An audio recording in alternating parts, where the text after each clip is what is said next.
Hi అండి, welcome to my channel. ఈరోజు అయితే నేను పచ్చింతకాయలతో పులిహోర అయితే చేశానండి. చాలా బాగా వచ్చింది రెసిపీ. మన శివరాత్రి స్పెషల్గా ఈజీగా చేసుకోవచ్చు అండి, దేవుడికి ప్రసాదంగా. ఈ వీడియోని ఎక్కడ స్కిప్ చేయకుండా చూసి మీకు కానీ నచ్చినట్టయితే ఒక లైక్ చేయండి, షేర్ చేయండి, కామెంట్ చేయండి.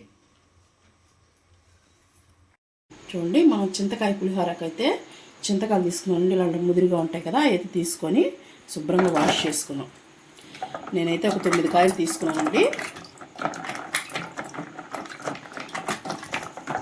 ఇలా శుభ్రంగా మనం మట్టి ఉంటుంది కదా, నీట్గా కడిగేసుకోవాలి.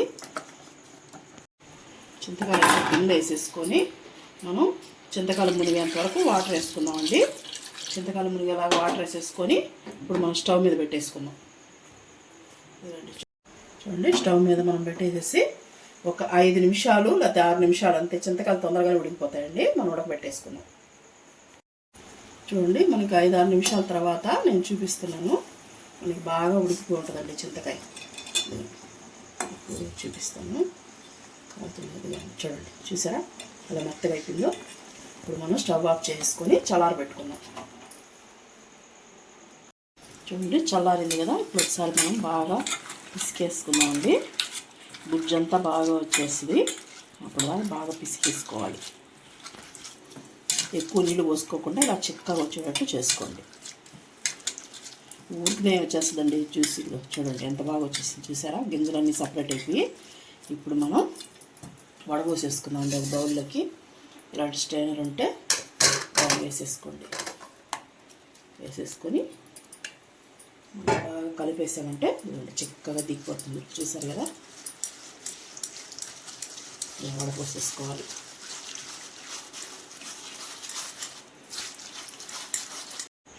చూసారు కదా, మొత్తం పిప్పి వచ్చేసింది. చూడండి, ఇప్పుడు మనకి ఇంక దీంట్లో ఏం లేదు. చింతకాయ మొత్తం జ్యూస్ అయితే అయిపోయిందండి.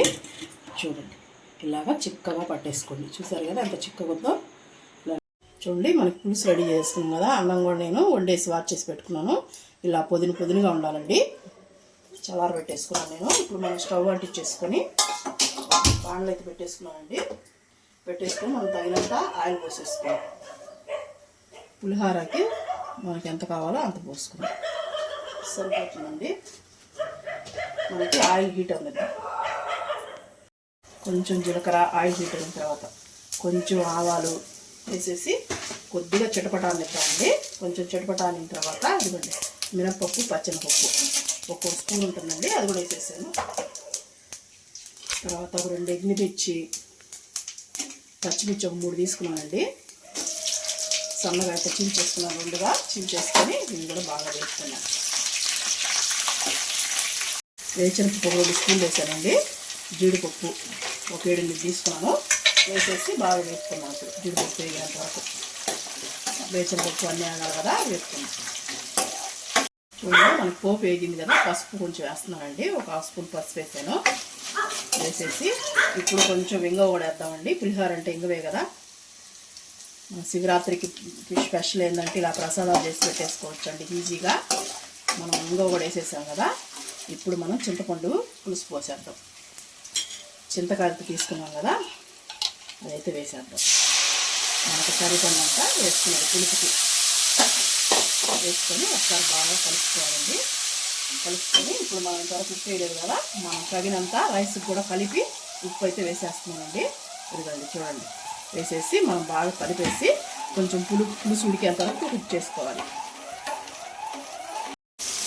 చూడండి, కరివేపాకు వేసేసుకున్నామండి.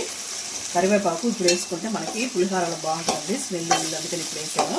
మీకు కావాలంటే తిరగమాత్రమే వేసుకోండి. చూడండి, పులుసు ఎలా కుక్ అవుతుంది, ఎలా కుక్ అవ్వాలండి. కొంచెం దగ్గర పడిన దాకా మనం కుక్ చేసుకోవాలి. చూడండి, కొద్దిగా బెల్లం వేస్తానండి, ఒక 1/2 స్పూను. ఎందుకంటే మనకి పులుపుకి ఎరగడానికి బెల్లం వేస్తే పులిహోర టేస్ట్ కూడా బాగుంటుందండి. అందుకని బెల్లం పొడి అయితే వేసాను నేను. ఒకసారి బాగా కలిపేసుకొని ఇప్పుడు మనం స్టవ్ ఆఫ్ చేసేసుకుందాం అండి. మనకి కుక్ అయిపోయింది కదా, ఆఫ్ చేసుకొని ఇప్పుడు మనం రైస్ వేసేసుకుందాం. చూడండి, మనం రైస్ వేసేసుకున్నాం. మనకి రైస్ ఎంత పడుతుందో చూసుకొని వేసేసుకోండి. నేనైతే కొంచెం ఎక్స్ట్రాగానే వండుకున్నానండి, అందుకని చూసుకొని వేసుకున్నాను. ఇలా కలిపేసుకోవడమేనండి. చాలా బాగుంటుంది. మనకి పచ్చింతకాయల సీజన్ కదండి. ఇప్పుడు సీజన్ వారీగా ఏదైనా తినాలి. ఇది కూడా రైస్ పట్టేస్తుందండి. చూసారు కదా, మనకి పులుసు తెలిసిపోద్ది. ఈ రైస్ కూడా పట్టేస్తుంది.